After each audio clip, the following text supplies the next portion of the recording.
कार्यक्रम को आगे बढ़ाते हुए हमारे एनजीओ से जो बहन आई हुए हैं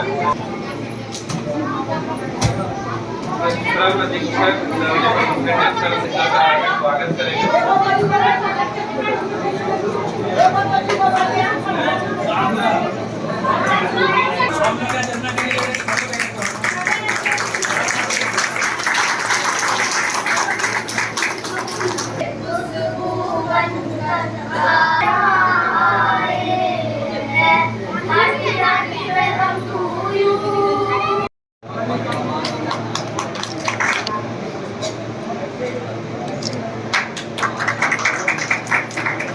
करके इसका उत्साह किया जा रहा है।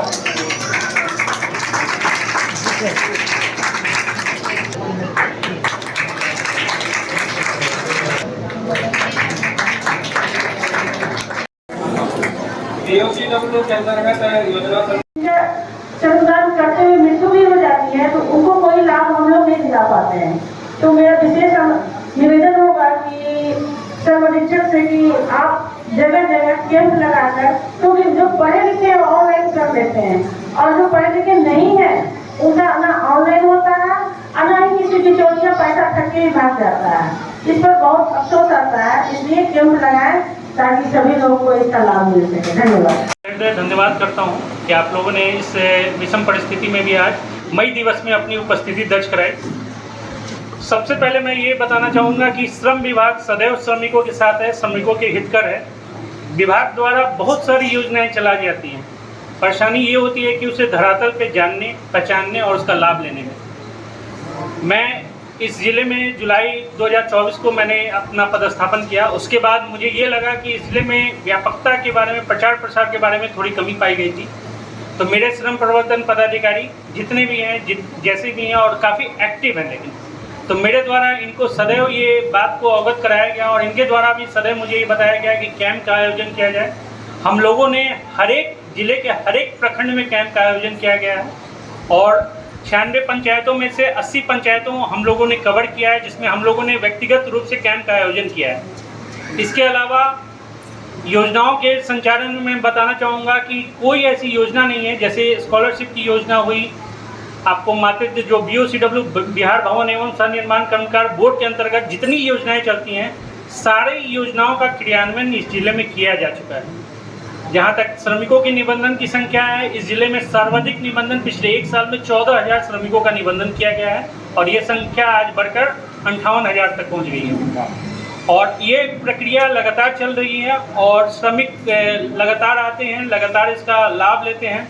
अभी तक इस योजना के तहत मैं बताना चाहूँगा, प्रवासी योजना के तहत हम लोगों ने 22 लाभुकों को, जो बिहार से बाहर जिनकी मृत्यु हुई थी, उनको लाभ दिया गया है। 1,500 से ज़्यादा योजनाओं को जो भवन निर्माण वाले हैं उनको लाभ दिया गया है।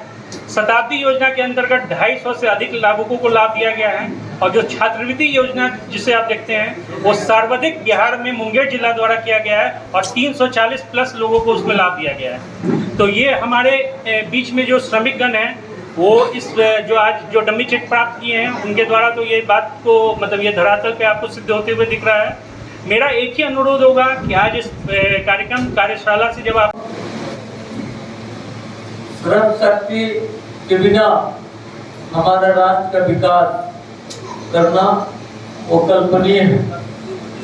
श्रम वो शक्ति है जो देश को विकसित करने का मुख्य साधन है।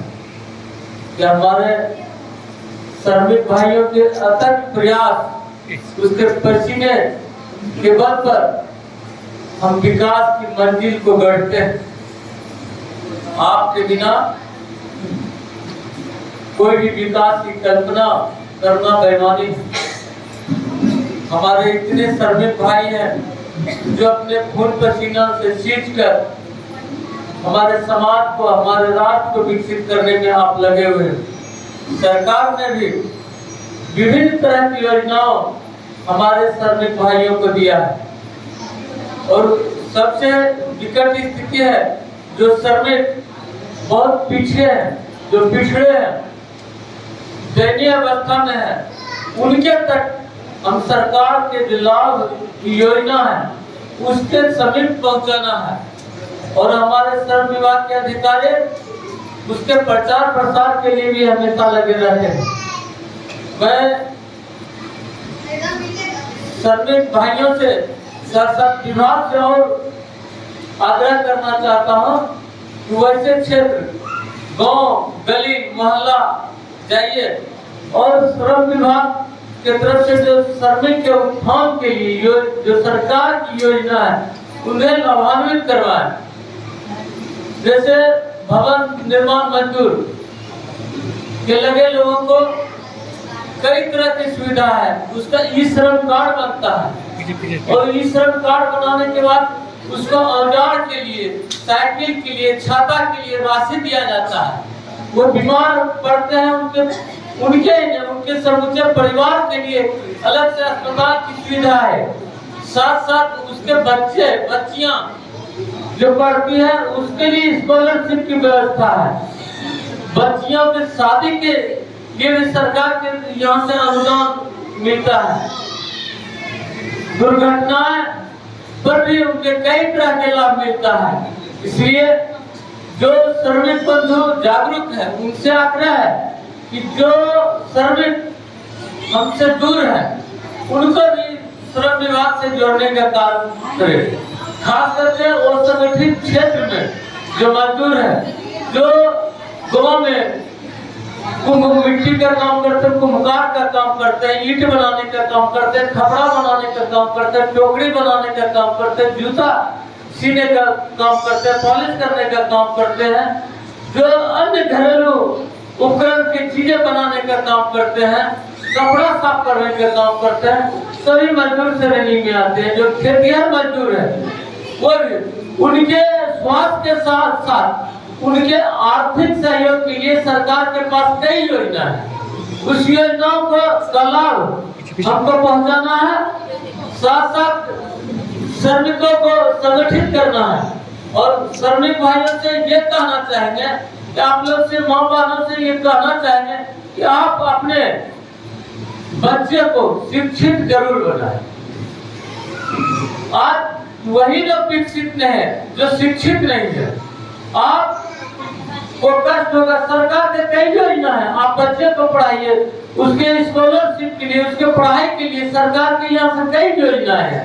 आप अपने बच्चों को सबसे पहले शिक्षित करिए। आपका बच्चा शिक्षित होगा तो हमारे पदाधिकारी को घर जाके खोजना नहीं पड़ेगा, बल्कि आपके बच्चे आएंगे और उनका जो अधिकार है, सरकार जो उनके लिए अधिकार की योजना की घोषणा किया उसको लाभ लेने में वो सक्षम होगा और साथ ही साथ अपने आस पड़ोस